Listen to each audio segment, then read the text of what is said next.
हर रोज एक नई कहानी देखने के लिए चैनल को सब्सक्राइब करें और बेल आइकन को दबाना ना भूलें। शहर में एक रेस्टोरेंट था जिसका नाम था दावत। उस रेस्टोरेंट में रश्मिका नामक एक बहुत ही मेहनती और टैलेंटेड शेफ थी। उसके हाथ की बनी स्पेशल अंदाज वाली पालक पनीर की सब्जी उस रेस्टोरेंट की शान थी। सभी उसकी खूब प्रशंसा करते और रेस्टोरेंट में लोग खास करके उसके हाथ की पालक पनीर की सब्जी खाने ही आया करते। अरे वाह आलोकनाथ जी वाह, क्या पालक पनीर की सब्जी मिलती है आपके रेस्टोरेंट में। अरे मजा ही आ गया। थोड़ी और मिल सकती है क्या? अरे जी जी क्यों नहीं, बिल्कुल बिल्कुल। अरे भाई आपके रेस्टोरेंट के शेफ के हाथों में सच में जादू है, जादू। वरना इतना स्वादिष्ट खाना कोई नहीं बना सकता। शुक्रिया सर। रेस्टोरेंट का मालिक आलोकनाथ भी रश्मिका की खूब तारीफ किया करता, क्योंकि आखिर रश्मिका के कारण ही तो उसका रेस्टोरेंट चल रहा था। रश्मिका मैम, आप इतनी टैलेंटेड शेफ हो। सच में आपको देखकर बहुत प्रेरणा मिलती है हमें। मुझे जब भी कोई डाउट रहेगी मैं सीधे आपके पास चली आऊंगी। ठीक है Rashmika ma'am? Yes dear, no problem. तुम कभी भी मेरे पास आ सकती हो। I will definitely help you out. Rashmika स्वभाव से भी बहुत अच्छी थी। सभी उसके हाथ की बनी पालक पनीर को खाकर चकित ही रह जाते, क्योंकि उसका स्वाद एकदम अनोखा और मानो लाखों में एक था। आलोकनाथ भी रश्मिका से ये सवाल पूछ पूछ कर थक चुका था। मैं तो इस रेस्टोरेंट का मालिक हूं रश्मिका। अब क्या तुम मुझे भी नहीं बताओगी कि आखिर तुम्हारी स्पेशल पालक पनीर की रेसिपी क्या है? सर, मेरी रेसिपी सिर्फ मुझे ही पता है। अगर आपको रेसिपी जाननी है तो चलिए निकालिए 100 करोड़ रुपए। उतनी महंगी है वो रेसिपी। Very funny. सब कुछ अच्छा चल रहा होता है, लेकिन एक दिन रेस्टोरेंट में एक नई शेफ आती है जिसका नाम माया होता है। माया एक घमंडी लड़की होती है और वो किसी से सही से बात भी नहीं करती। वो देखती है कि रेस्टोरेंट का पूरा स्टाफ बस रश्मिका के नाम की माला जप रहा है, जिसके बाद उसे रश्मिका से बहुत जलन महसूस होने लगती है। ये रश्मिका है क्या? सिर्फ एक पालक पनीर क्या अच्छा बना लेती है, सभी इसके पीछे पागल हो चुके हैं। नहीं नहीं, माया के होते हुए कोई और फेमस नहीं हो सकता। मैं उस रश्मिका की बच्ची का बाजा बजा कर ही रहूंगी और उसे इस रेस्टोरेंट से निकलवा कर ही रहूंगी। कैसे, कब, किस तरह, वो सब मुझे अच्छी तरह पता है। माया ठान लेती है कि वो अब रश्मिका को दावत रेस्टोरेंट से बाहर निकलवा कर ही रहेगी। इसीलिए एक दिन वो चुपके से रश्मिका की पालक पनीर में एक हानिकारक जानलेवा पाउडर मिला देती है। अब देखना क्या होगा आगे आगे। जब कस्टमर इस जानलेवा पालक पनीर को खाएंगे तभी आएगा भूचाल, वो भी बेचारी निर्दोष रश्मिका की जिंदगी में। रश्मिका जब कस्टमर को वो पालक पनीर की डिश सर्व करती है तभी उसे खाकर एक आदमी खून की उल्टी करता है और उसके बदन का रंग भी बदलने लगता है। सभी की हवाइयां उड़ जाती हैं। उस आदमी की बीवी बहुत घबरा जाती है। ओह नो, हबी, हबी, ये तुम्हें क्या हो रहा है? ये सब इस पालक पनीर को खाने की वजह से हुआ है। कहाँ है इस रेस्टोरेंट की वो पालक पनीर क्वीन? रश्मिका, रश्मिका जल्दी से यहाँ आओ। ये सब क्या है रश्मिका? तुम पर हमने इतना आंख बंद करके भरोसा किया और तुम्ही ने ये इतना बड़ा विश्वासघात किया। बहुत बुरा किया बेटा तुमने। आज तुमने किसी की जान लेने की कोशिश की है। तुम्हें जरा सी भी अकल है? ये आप क्या कह रहे हैं सर? सर, मेरा यकीन कीजिए, मैंने ऐसा कुछ भी नहीं किया है। इनफैक्ट मेरे पास तो मिलावट करने के लिए कोई हानिकारक जानलेवा चीज़ है ही नहीं। मैंने कोई जानलेवा मिलावट नहीं की है मैडम जी। मैडम जी, मेरी बात तो सुनिए। चुप हो जाओ तुम। मुझे बेवकूफ समझ रखा है क्या? अरे मैं तुम जैसी लड़कियों को अच्छे से जानती हूँ। अगर मेरे पति को हॉस्पिटल ले जाने तक कुछ कम ज्यादा हुआ ना तो मैं तुम्हें छोड़ूंगी नहीं, इतना याद रखना। और हाँ, अपने बोरिया बिस्तर अभी से ही पैक करके रख लो, क्योंकि मैं तो तुम्हें इस शहर में कोई काम करने नहीं दूंगी। हर रेस्टोरेंट तक ये खबर फैलाऊंगी मैं। हाँ। एम्बुलेंस आती है और वो औरत अपने पति के साथ बैठकर वहां से चली जाती है। रश्मिका अभी तक स्तब्ध थी। उसे समझ ही नहीं आ रहा था कि ये सब आखिर चल क्या रहा है। आलोकनाथ भी गुस्से से रश्मिका को खरी खोटी सुनाता है। क्या फायदा? तुमने जितनी इज्जत कमाई उतनी एक झटके में मिट्टी में मिला दी और साथ ही साथ अब मेरे रेस्टोरेंट का नाम भी खराब कर दिया। अब वो औरत तुम्हें छोड़ेगी नहीं। बेचारी का पालक पनीर इसी पर भारी पड़ गया। और बनो ना बड़ी महान। गिरा दिया ना तुझे एक पल में ही सबकी नजरों में। बढ़िया ही मास्टर शेफ रश्मिका। अब तो इसका करियर खत्म। हाँ। आलोकनाथ रश्मिका को रेस्टोरेंट से निकाल देता है। रश्मिका कई रेस्टोरेंट में नौकरी ढूंढती है, लेकिन एक भी रेस्टोरेंट ओनर उसे नौकरी नहीं देता है। चलो चलो दफा हो जाओ यहां से। हमें तुम जैसी फ्रॉड शेफ नहीं चाहिए। पता चला फिर से कोई हानिकारक मिलावट करके हमारे रेस्टोरेंट का नाम भी खराब कर दिया। नहीं सर, मेरा विश्वास कीजिए, दावत रेस्टोरेंट में जो कुछ भी हुआ उसकी जिम्मेदार मैं नहीं हूँ। तो फिर कौन है? तुम्हारा भूत? अरे जाओ जाओ, निकलो यहां से। वॉचमैन, इस औरत को ले जाओ यहां से। सुबह सवेरे बोनी के वक्त आ जाएगी दिमाग खाने, पनौती कहीं की। कोई भी बेचारी बेकसूर रश्मिका को नौकरी नहीं देता। वही माया रश्मिका के जाने के बाद बहुत खुश थी। उसके जलते हुए सीने को बहुत ठंडक मिल चुकी थी। रश्मिका वैसे भी एक अनाथ थी। उसने 19 साल की उम्र में अपने माता पिता को खो दिया था, इसीलिए अब उसका शहर में कुछ बचा नहीं था। वो फैसला लेती है कि वो अब गांव जाकर रहेगी और वहीं पर काम करके पैसे भी कमाएगी। वो गांव चली जाती है और गांव जाने के बाद अपने पुराने घर में रहने लगती है। गांव पहुंच तो आई, लेकिन अब मैं अपना जीवन यापन कैसे करूंगी? मैं इतनी आसानी से हार नहीं मानूंगी। मैंने उस सब्जी में कोई मिलावट की ही नहीं थी। मुझे पूरा यकीन है मेरा भगवान मुझे न्याय जरूर दिलाएगा। रश्मिका अपने पापा की बंद दुकान को देखती है और सोचती है, क्यों ना मैं इस बंद दुकान का एक ढाबा बना दूं। मेरी स्पेशल रेसिपी पालक पनीर का ढाबा। हाँ, ढाबे के जरिए मैं एक दिन में ढेरों पैसे कमा सकती हूँ। रश्मिका सबसे पहले उस बंद दुकान का शटर खोलकर उसकी अच्छे से साफ सफाई करती है और फिर बाजार जाकर पालक पनीर और बाकी सामग्री खरीदती है। वो नए बर्तन और नया चूल्हा भी खरीदती है और इस तरह वो अपना पालक पनीर ढाबा खोलती है, जहाँ पर लोग उसके हाथ के बने पालक पनीर को खाने आने लगते हैं। उसके ढाबे की खूब सफलता होने लगती है। सभी उसके स्वादिष्ट पालक पनीर के फैन बन जाते हैं। ओए होए होए होए, मुझे पालक बिल्कुल नहीं पसंद, लेकिन अभी ये पालक पनीर की सब्जी खाकर तो मैं पालक पनीर का दीवाना हो गया हूँ भाई। रश्मिका जी, मुझे 2 और रोटियां देना और थोड़ी सी पालक पनीर की सब्जी भी डाल दो एक्स्ट्रा। जी, ये लीजिए भाई साहब। रश्मिका का पालक पनीर ढाबा पूरे गांव में कुछ ही दिनों में मशहूर हो जाता है। वहीं दूसरी तरफ एक दिन दावत रेस्टोरेंट का मालिक आलोकनाथ रेस्टोरेंट के किचन रूम की तरफ जा रहा होता है। तभी वो माया को अकेले में बतियाते हुए सुनता है। बेचारी वो रश्मिका दुनिया की नजर में बुरी बन गई, जबकि उस दिन उसके पालक पनीर की सब्जी में मिलावट मैंने की थी, ताकि इल्जाम उस पर लगे और वो ये रेस्टोरेंट छोड़कर चली जाए। आलोकनाथ ये सच सुनकर हैरान और दंग रह जाता है। उसे खुद पर बहुत शर्मिंदगी महसूस होती है कि उसने बेचारी रश्मिका के साथ कितना बड़ा अन्याय किया था। आलोकनाथ तुरंत प्रेस बुलाता है और माया को सबके सामने सच बोलने को बोलता है। डर के मारे माया सारा सच उगल देती है और इस तरह सबकी नजरों के सामने रश्मिका निर्दोष साबित हो जाती है और वो अपने पालक पनीर ढाबे के आउटलेट्स शहर में भी खोलती है और ढेर सारे पैसे कमाकर जीवन में खूब तरक्की करती है। एक गांव में सदानंद कहकर एक गरीब आदमी और उसकी बीवी इंदु दोनों शादी, ब्याह और बाकी फंक्शंस में खाना बनाने का काम किया करते थे। सदानंद और उसकी बीवी इंदु दोनों बहुत मेहनती थे। लोगों को उनके हाथ का खाना बहुत पसंद आता और सबसे ज्यादा तो उनके हाथ का बना हुआ बटर चिकन। लेकिन धीरे धीरे उन्हें अपने काम से कम फायदा होने लगता है। उन्हें काम बिल्कुल नहीं मिलता, जिस कारण सदानंद और इंदु बहुत परेशान से रहने लगते हैं।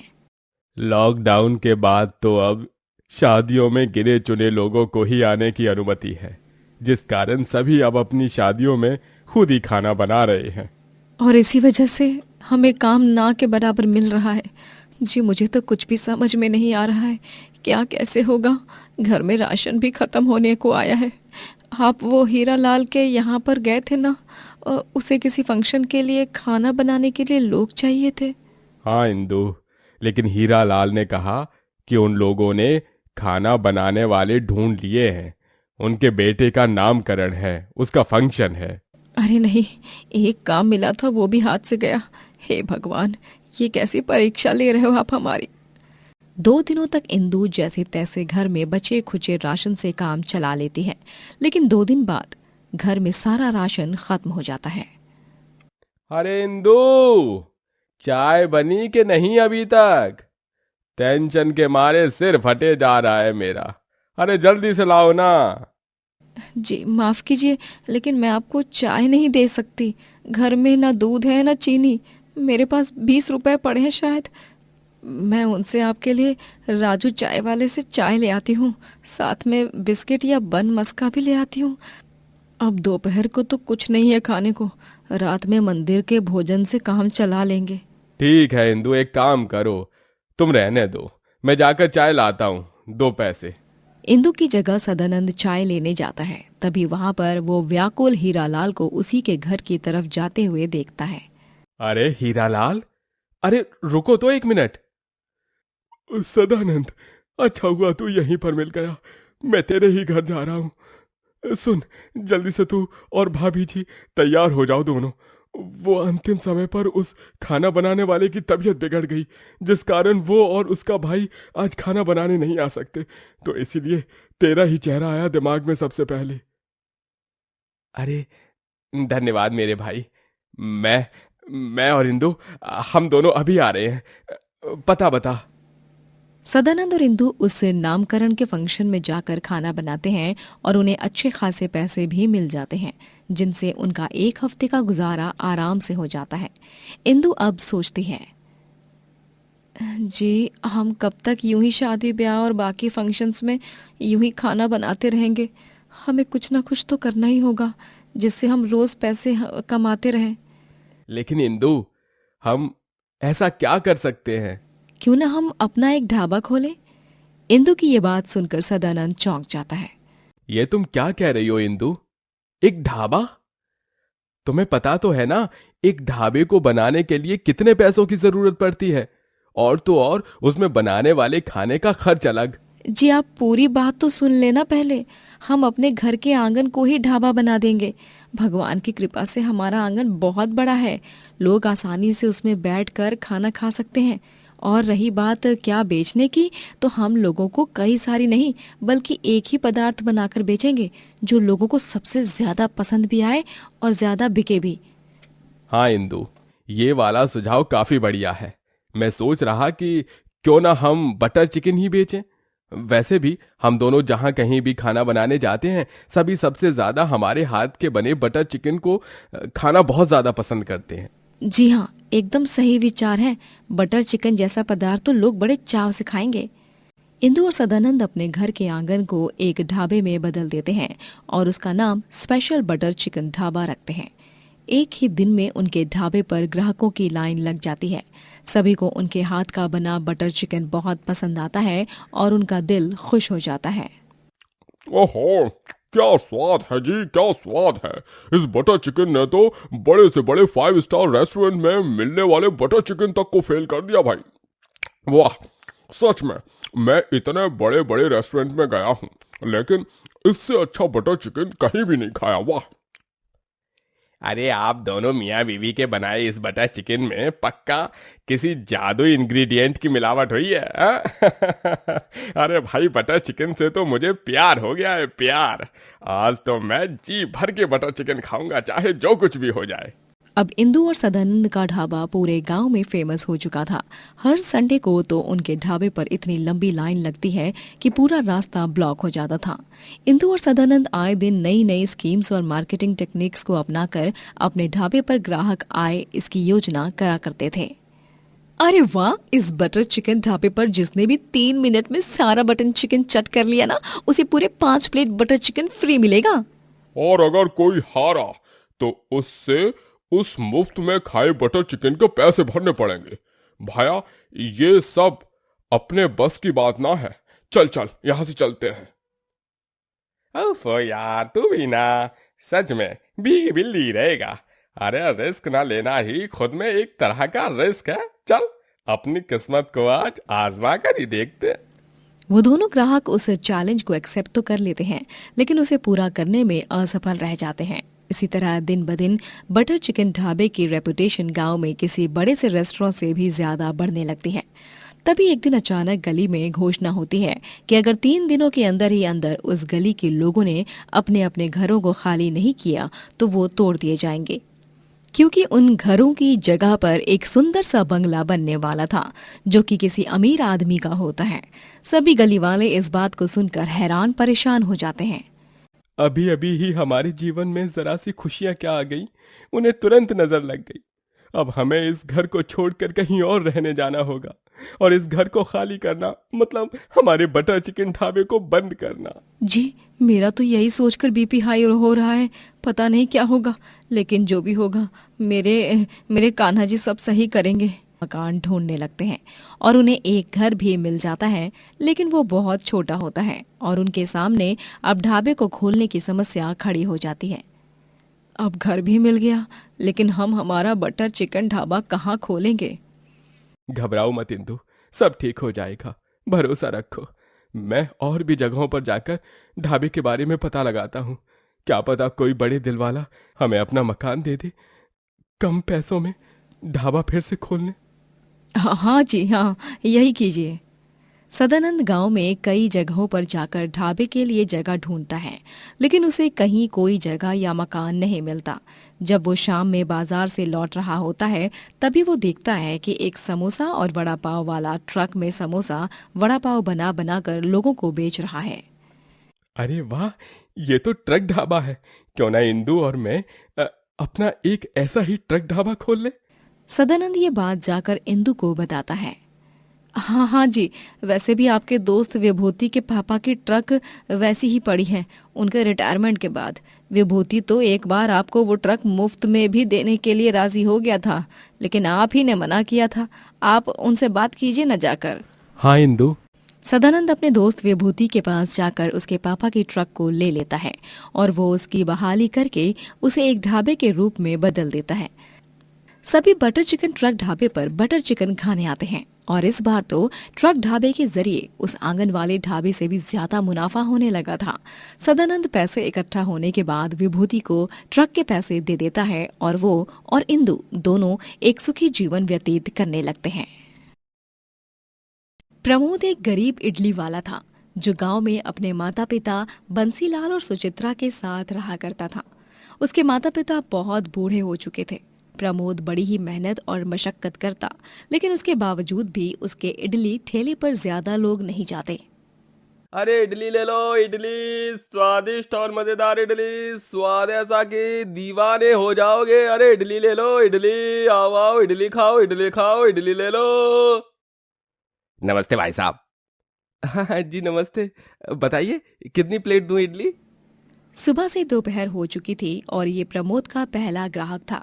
प्रमोद बहुत खुश हो चुका था, लेकिन अरे नहीं नहीं भाई साहब, मैं कोई इडली वगैरह खरीदने नहीं आया। मैं तो एक जगह का पता पूछने आया था।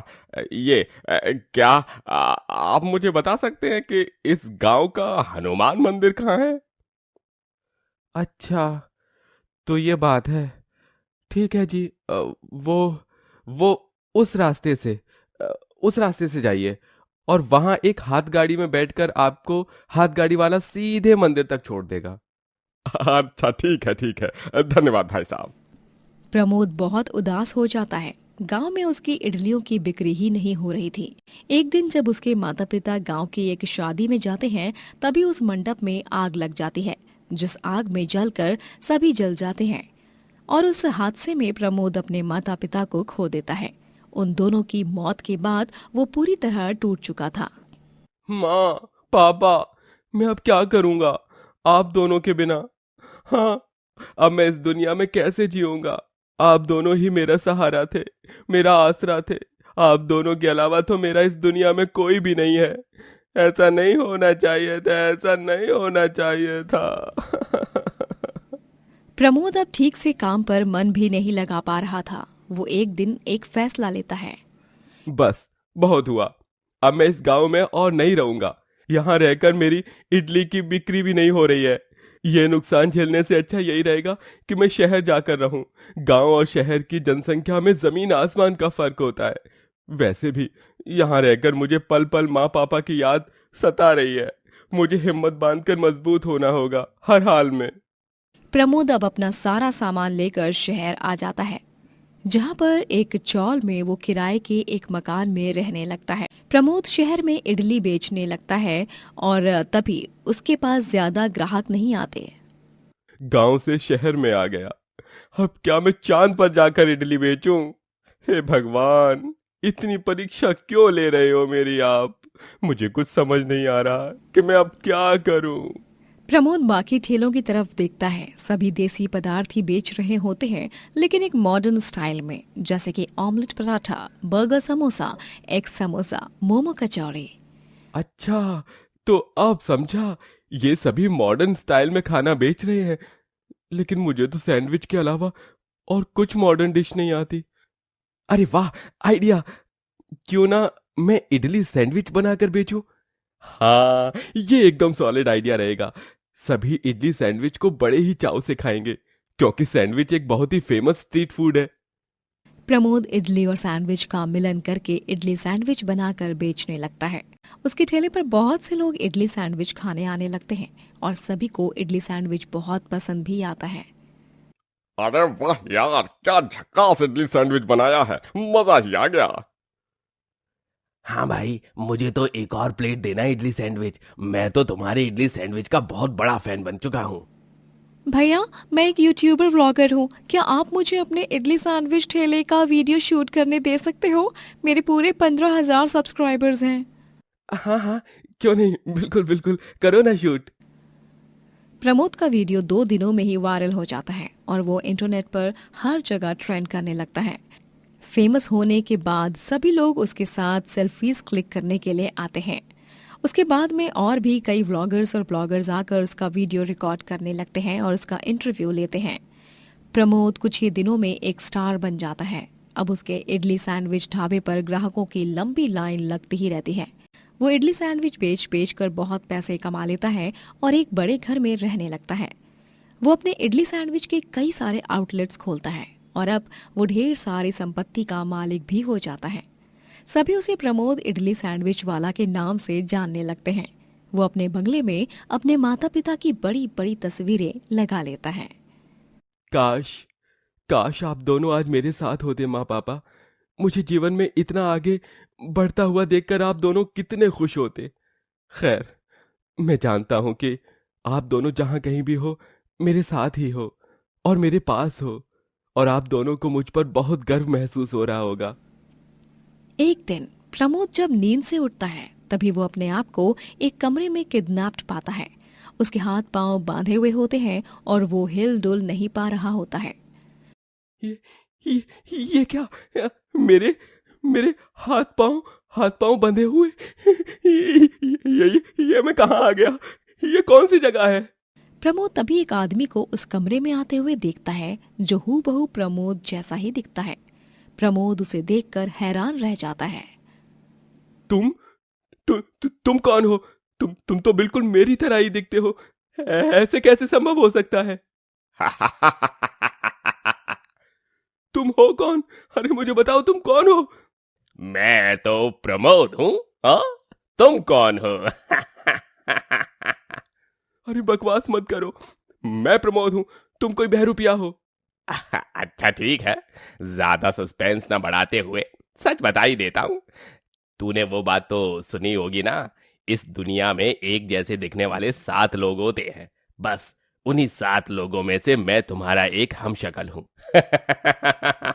और अब पूरी दुनिया के सामने मैं प्रमोद बनकर जीऊंगा और तुम यहाँ पर घुट घुट के मरोगे। ये सुनकर प्रमोद के होश उड़ जाते हैं। वो बहुत घबरा जाता है। मेरा असली नाम तो कौशिक है, लेकिन अब वो बदलकर प्रमोद हो गया है, समझे तुम? अब तो मेरा कुछ नहीं बिगाड़ सकते प्रमोद। कौशिक प्रमोद बनकर उसकी संपत्ति पर भी राज करने लगता है। कई दिनों तक एक ही कमरे में बंद रहता है वो प्रमोद। कौशिक के लिए प्रमोद बनकर जीना थोड़ा मुश्किल तो होता है, लेकिन वो फिर भी लालच में आकर जी लेता है। प्रमोद जिस कमरे में बंद होता है, उसके बाहर गुंडे तैनात होते हैं और उस कमरे में तो कोई खिड़की भी नहीं होती जिसके बाहर प्रमोद भाग सके। ये कहाँ फंस गया मैं? क्या से क्या हो गया है ये सब? अब मैं यहां से कैसे बच निकलूं? यहां पर तो कोई खिड़की भी नहीं है और ये दोनों गुंडे तो कमरे के दरवाजे पर ही चौकीदारी कर रहे हैं। ऊपर से सबसे बड़ी मुसीबत यह है कि मेरे हाथ पैर बंधे हुए हैं। प्रमोद के लिए अब उस जगह से निकलना बहुत ही मुश्किल हो चुका था। तभी प्रमोद को एहसास होता है कि उसके शर्ट की जेब में पैसों का बंडल पड़ा है। वो उन गुंडों को वो पैसे दे देता है और गुंडे भी खुशी खुशी उन पैसों को रख लेते हैं और प्रमोद को जाने देते हैं। कौशिक एक जगह पर लाइव इंटरव्यू दे रहा होता है और इडली सैंडविच आउटलेट्स के बारे में बात कर रहा होता है। तभी वहां पर प्रमोद आ जाता है और इंटरव्यू रोकता है। रुको रुको, ये असली प्रमोद नहीं है, मैं असली प्रमोद हूँ। ये कैसे हो सकता है? अरे भाई, ये आदमी कौन है? इसे यहां से भगाओ। लगता है कोई हमशक्ल ही है, आ गया फायदा उठाने। चल निकल यहां से। हम शक्ल कौन है इसका? सच तो अभी पता चल जाएगा। तुम दोनों अभी इडली सैंडविच बनाओगे और जो स्वाद प्रमोद के स्वाद से मैच होगा वही असली प्रमोद होगा। कौशिक अंदर ही अंदर डर जाता है। दोनों इडली सैंडविच बनाना शुरू करते हैं, लेकिन कौशिक को इडली तक बनाना नहीं आता और इस तरह उसका राज सभी के सामने आ जाता है और उसे पुलिस गिरफ्तार कर लेते हैं। प्रमोद अपने जीवन में खूब सफलता प्राप्त करता है और उसके इडली सैंडविच इंटरनेशनली भी फेमस हो जाते हैं। गोविंदपुर नामक एक गांव में रामलाल मैंगो मिल्क शेक वाला ये नाम काफी मशहूर था। रामलाल का मैंगो मिल्क शेक सभी गांव वाले बड़े ही चाव से पीते। गर्मियों ने इस साल भी अपनी दस्तक जल्दी ही दे दी थी और इसी के साथ यहाँ रोजाना रामलाल के यहाँ मैंगो मिल्क शेक पीने वालों की भीड़ जमी हुई रहती थी। हा हा हा, वाह वाह वाह वाह, ठंडा ठंडा मैंगो मिल्क शेक पीकर तो मजा ही आ गया। अरे भाई, इसी बात पर मुझे एक गाना याद आ रहा है। हमें इस गर्मी में जीने की चाहत न होती अगर मैंगो मिल्क शेक न होता, अगर मैंगो मिल्क शेक न होता। अरे भाई, ऐसे गा कि अगर रामलाल काका का मैंगो मिल्क शेक ना होता, क्योंकि पूरी दुनिया घूम लो लेकिन रामलाल काका के जैसा मैंगो मिल्क शेक और कहीं भी नहीं मिलेगा। ये बात तो उतनी ही सच है भाई। अरे भाई, धन्यवाद धन्यवाद, यह तो आप सबका बड़प्पन है और कुछ नहीं। रामलाल का मैंगो मिल्क शेक हर किसी का फेवरेट था। रामलाल अपनी बीवी वसुधा के साथ रहता था। उनका एक बगीचा था जिसमें आम उगते थे। वो बगीचा रामलाल के पिता का था, जो अब रामलाल के काम आ रहा था। रामलाल का बेटा कान्हा शहर में पढ़ाई करने गया होता है। जी, परसों कान्हा का जन्मदिन है, अपने तोहफे तो भिजवा दिए ना उसके लिए। हाँ वसुधा, मैंने कान्हा के लिए तोहफे और पैसे भिजवा दिए हैं, कब के, तुम चिंता मत करो। ठीक है जी, बस अब जल्दी से मेरे कान्हा की पढ़ाई पूरी हो जाए और उसे अच्छे वेतन वाली नौकरी मिल जाए शहर में, बस और क्या चाहिए। मिलेगी ना, क्यों नहीं मिलेगी। मेरा बेटा बहुत होनहार और होशियार है, तुम चिंता मत करो वसुधा। वसुधा और रामलाल दोनों का जीवन गांव में बहुत अच्छी तरह से चल रहा होता है। वहां शहर में कान्हा भी अपनी MBA की पढ़ाई की फाइनल एग्जाम्स कंप्लीट कर रहा होता है। अब बस जल्दी से मेरे रिजल्ट्स आ जाएं, फिर मैं अपने माँ पापा के पास 1 महीने के लिए गांव जाऊंगा। वहां पर उनके साथ थोड़ा वक्त गुजारूंगा, उसके बाद ही जॉब के लिए अप्लाई करूंगा। हाँ यार कान्हा, यह भी सही है। मैं तो कहता हूँ गांव जाने के बाद 15 दिन बाद तू खुद अंकल आंटी को शहर घुमाने ले आ, उन्हें भी अच्छा लगेगा। अरे हाँ, यह भी बहुत अच्छा आइडिया है। एक दिन अचानक से रामलाल के बगीचे में आग लग जाती है, जिस कारण पूरा बगीचा जलकर राख हो जाता है और ये सब देख रामलाल के होश उड़ जाते हैं। उसे बहुत बड़ा धक्का लगता है। नहीं, मेरा बगीचा। वसुधा, देखो ना ये क्या हो गया। अब मैं क्या करूंगा? अब मैं गांव में मैंगो मिल्क शेक कैसे बेच पाऊंगा? जी संभालिए अपने आप को, अब जो हो गया सो हो गया, हम अब कुछ भी ठीक नहीं कर सकते। अरे हम बर्बाद हो गए वसुधा, बर्बाद हो गए हम। सबसे ज्यादा दुख तो मुझे इसी बात का हो रहा है कि मेरे बापू की आखिरी निशानी, ये उनका आम का बगीचा, ये जलकर राख हो गया। रामलाल का रो रो कर बुरा हाल हो जाता है। उसकी तबीयत भी बहुत बिगड़ जाती है। जी, मैं ये सब कान्हा को बता देती हूँ।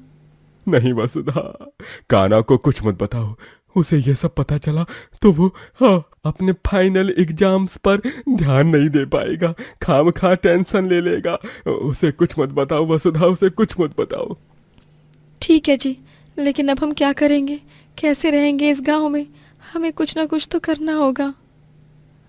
रामलाल और वसुधा बहुत चिंतित होते हैं। गांव वाले भी रामलाल के मैंगो मिल्क शेक को बहुत याद करने लगते हैं। कुछ लोग उसके घर पर आकर उससे मिलते हैं और उसका हालचाल भी पूछते हैं। वहीं कुछ दिनों बाद कान्हा अपनी MBA क्लियर करके पास होकर शहर से गांव आने के लिए निकल पड़ता है। वो जब गांव आता है तभी वो देखता है कि कुछ चोर एक बूढ़े अमीर आदमी को परेशान कर रहे हैं। अरे ये क्या, ये चोर तो इन बेचारे अंकल को परेशान कर रहे हैं।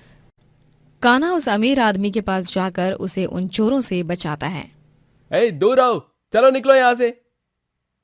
ओए लंगूर, तू कौन है बे? हाँ? अरे चल चल, पतली गली पकड़ और निकल यहाँ से, वरना एक लपड़ दूंगा ना उस पहाड़ की चोटी पर जा गिरेगा। अरे बुड्ढे, चल जल्दी से वो पैसों का बैग हमें दे दे। अरे बेटा बेटा बेटा, मुझे इन चोरों से बचाओ। तो तुम लोग ऐसे बाज नहीं आओगे ना, रुको। कान्हा गुस्से में आकर सड़क पर पड़ी 2 बैम्बू की लकड़ियां उठाकर उन चोरों की जमकर पिटाई करता है और उन्हें वहां से भगा देता है। बूढ़ा अमीर आदमी कान्हा को पैसों का बैग में से एक नोट की बंडल निकाल कर दे देता है। ये लो बेटा, ये पैसे रख लो। तुम्हारा नाम क्या है बेटा? मेरा नाम कान्हा है अंकल, लेकिन ये पैसे मैं नहीं रख सकता, क्योंकि मैंने आपकी जान इंसानियत के नाते बचाई है, ना कि इन पैसों के लिए। अरे मैं जानता हूँ बेटा, लेकिन तुम सच में भगवान कृष्णा का रूप बनकर आए हो मुझे बचाने के लिए, और ये पैसे मैं तुम्हें अपना आशीर्वाद समझकर दे रहा हूँ। प्लीज बेटा, मना मत करो। ये लो, ये लो। लेकिन अंकल। रख लो कान्हा बेटा, जुग जुग जियो बेटा, जुग जुग जियो। कान्हा को ना चाहते हुए उस बूढ़े आदमी का मन रखने के लिए वो पैसे स्वीकारने पड़ते हैं। जब कान्हा घर जाता है तभी वो देखता है कि वसुधा और रामलाल चिंताग्रस्त होकर सर पर हाथ धरे बैठते हैं। वो ये भी देखता है कि गांव में रामलाल का मैंगो मिल्क शेक स्टॉल बंद है। ये सब क्या हो गया है माँ पापा?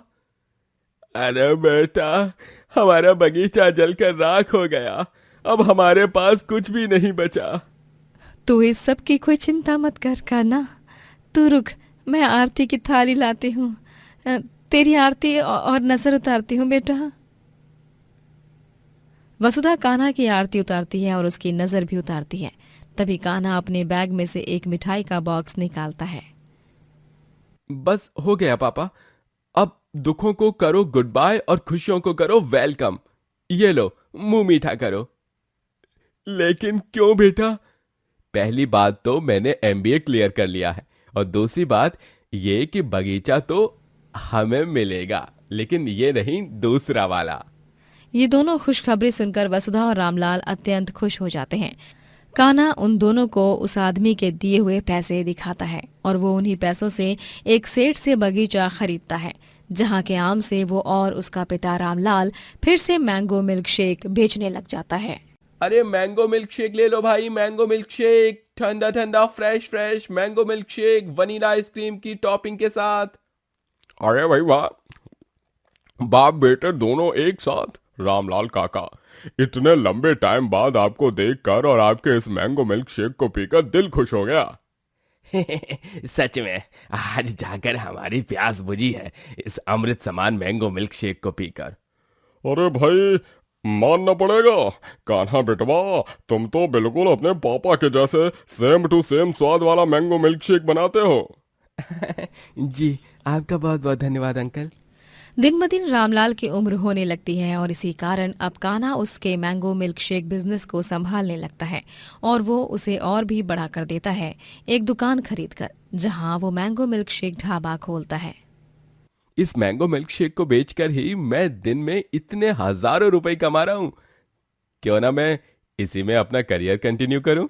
कान्हा ये विचार अपने माता पिता के सामने भी रखता है, जिस पर वो दोनों ही अपनी सहमति जताते हैं और कान्हा अपने ढाबे का नाम MBA मैंगो मिल्क शेक वाला रख देता है और वो खूब सारे पैसे कमाने लगता है। वो अपने दुकान के आउटलेट्स हर शहर में, हर गांव में खोलता है और खूब अमीर हो जाता है। इस तरह एक गरीब मैंगो मिल्क शेक वाले की सफलता होती है। दोस्तों, अगर आपको ये कहानी पसंद आई तो लाइक करें, शेयर करें और कमेंट करके बताएं कि कहानी में आपको सबसे अच्छा क्या लगा।